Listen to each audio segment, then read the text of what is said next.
धर्म, कर्म, विधि विधान और ज्योतिष की सटीक जानकारी पाने के लिए YouTube चैनल जीवन दर्पण को सब्सक्राइब करें और हाँ, अपडेट रहने के लिए बेल आइकन दबाना ना भूलें। दक्ष का सिर कब कटा था जानते होंगे आप लोग।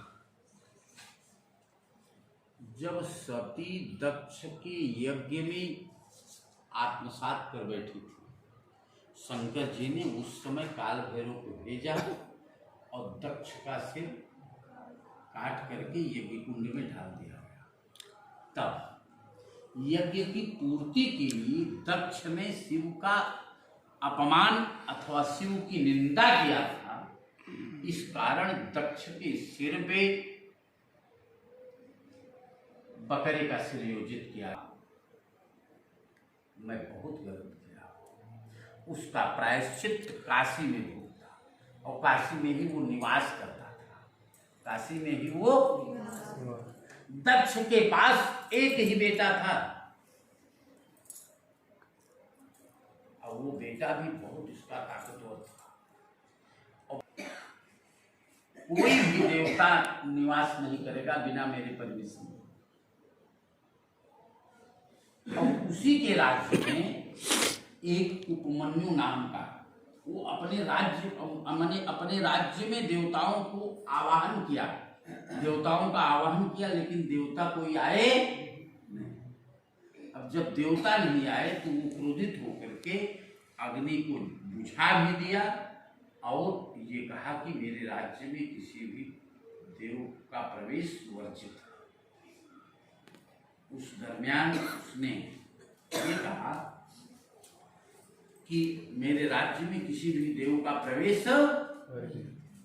उसी के राज्य में उपमन्यु नाम का एक बंदा ब्राह्मण था। वो अपने राज्य में दान करने को भी मना ही कर दिया, किसी भी देवता की पूजा करने को भी मना ही कर दिया। उसके राज्य में एक अकाल जैसी स्थिति बन गई, बरसात भी नहीं होती थी, सब भूख मरते थे। लेकिन वो देवताओं को आने नहीं दिया। अपने ही पुण्य प्रताप से जब तक धन था तब तक वो किया। लेकिन शंकर जी उस उपमन्यु नाम के व्यक्ति के यहाँ थोड़ा सा 150 ग्राम दूध बचा था, वही ले जाकर के उपमन्यु की बेटी शंकर जी को चढ़ाई और कही कि भोले बाबा मेरे ऊपर। तब शिव और पार्वती एक नर और नारी का रूप धारण करके सामान्य रूप में उसके यहाँ आए। और आने के बाद में वो बेटी से शिव और पार्वती ये कहे कि हम तुम्हारे यहाँ रहना चाहते हैं, बहुत थक गए हूँ, हम तुम्हारे यहाँ आज निवास करना चाहते हैं। बेटी बहुत दुखी हुई, मेरे घर में कुछ है नहीं, 150 ग्राम दूध था, अपनी माँ से किसी प्रकार से मांग करके मैंने ले आया है, मैं ले चलूंगा तो इनको खिलाऊंगा क्या, ले चलूंगा तो इनको खिलाऊंगा क्या। लेकिन क्या भगवान की कृपा देखिए, कोई जानता नहीं, भावी हूं मैं कि सकल त्रिपुरारी।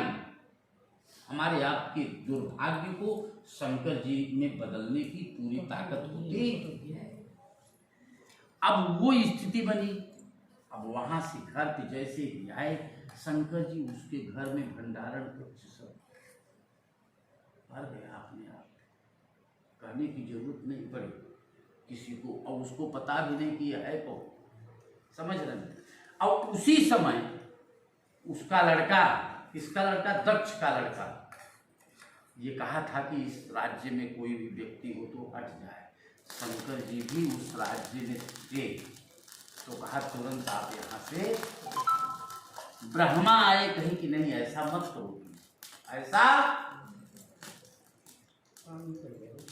अब वो दक्ष का बेटा जो था वो यज्ञ के माध्यम से ब्रह्मा को खुश किया था और ब्रह्मा से वरदान प्राप्त किया था कि मेरे राज्य में किसी देवताओं का प्रवेश। तब उस समय गणेश जी ढूंढी के रूप में आए थे। आप विश्वनाथ जी का दर्शन करने गए होंगे, और विश्वनाथ मंदिर से पहले ढूंढी भगवान का मूर्ति है कि नहीं? वो ढूंढी भगवान गणेश जी ही हैं। अब वो गणेश जी उस समय एक ज्योतिषी बन करके गए थे, कहाँ? बनारस में। ज्योतिषी बन करके बनारस में ही गए थे। और उस दरमियान वो दक्ष का बेटा एक चोरी में पकड़ा गया था। एक चोरी में पकड़ा गया था और उसको दंड देने की बात आई, इसको क्या दंड दिया जाए, और उसका सिर ढक करके लाया गया। और जब उसका सिर ये हुआ कि भाई चोर का माने खुलासा किया जाए, तो देखा अपने लड़की को तो दंग रह गया। और उसकी पत्नी कही कि एक महाराज आए हैं, ज्योतिषी महाराज आए हैं, उनसे अपने बेटे के बारे में पूछिए कि क्यों ऐसा हो रहा है, कुछ समझ में नहीं आ रहा। वो तो एक प्रकार का नाटक था, लेकिन पत्नी माने दक्ष का बेटा ये कहा कि हम बुला लेंगे, उस ज्योतिषी को बुलवाइए। पत्नी कही नहीं, वो ज्योतिषी आते होते नहीं हैं, उनके पास हमको आपको चलना होगा। उनके पास जब ये गए, दक्ष का बेटा जब गया और जाने के बाद में उनसे कहा कि हम आपको खिलाएंगे, अपने यहाँ आतिथ्य सत्कार कराएंगे, आप हमारे यहाँ चलिए। तो ढूंढी महाराज ने कहा कि मैंने सुना है कि आपके राज्य में देवताओं का प्रवेश वर्जित है, इसलिए हम कैसे चलेंगे, हम एक ज्योतिषी हैं और ब्राह्मण ज्योतिषी ये सब देवता की ही कैटेगरी में आते हैं, गुरु भी देवता की ही कैटेगरी में आते हैं, इसलिए हम कैसे चलेंगे। कहा मैं वचन देता हूँ आपके भोजन भजन की सारी व्यवस्था हम देखेंगे। अपने घर ले गए, बहुत बढ़िया मालपुआ इत्यादि खिलाया पिलाया, लेकिन गणेश जी ने स्वीकार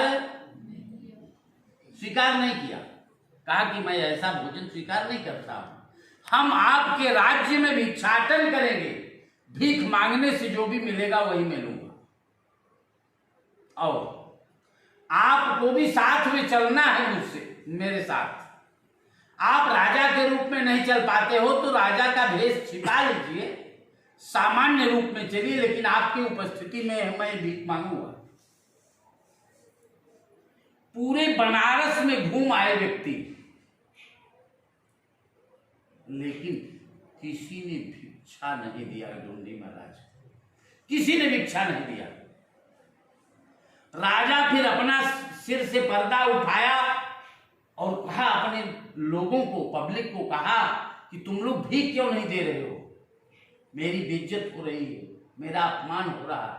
लेकिन इतना कहने पर भी किसी ने भीख नहीं दिया। वह दक्ष का बेटा बहुत निराश हुआ, तो कहा कि अब आप जो भी दंड हमको देंगे हम स्वीकार करेंगे महाराज, मैंने आपको वचन दिया है। कहा अभी आपके राज्य में एक बंदा है, उसके यहाँ चलो। तो जिसके यहाँ जो बेटी 100 ग्राम दूध शंकर जी को पिलाई थी, उसके यहाँ गए। भिक्षाम दे ढूंढी महाराज कहने लगे।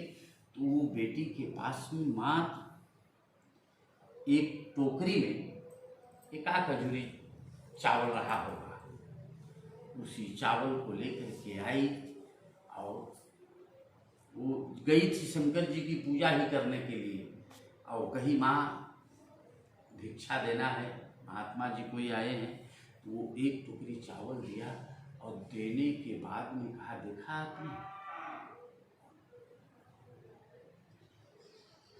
तो वहां पर शंकर जी प्रकट हुए, शंकर जी और पार्वती। और तब उसको एहसास हुआ कि शिवत्व के बिना कुछ है नहीं, इसलिए हम आप लोगों को प्रेरित करते हैं। ओम नमः शिवाय, ओम नमः शिवाय, हर हर भोले नमः शिवाय, ओम नमः शिवाय, ओम नमः शिवाय, हर हर भोले नमः शिवाय। हर जटा धराय शिव जटा धराय, बम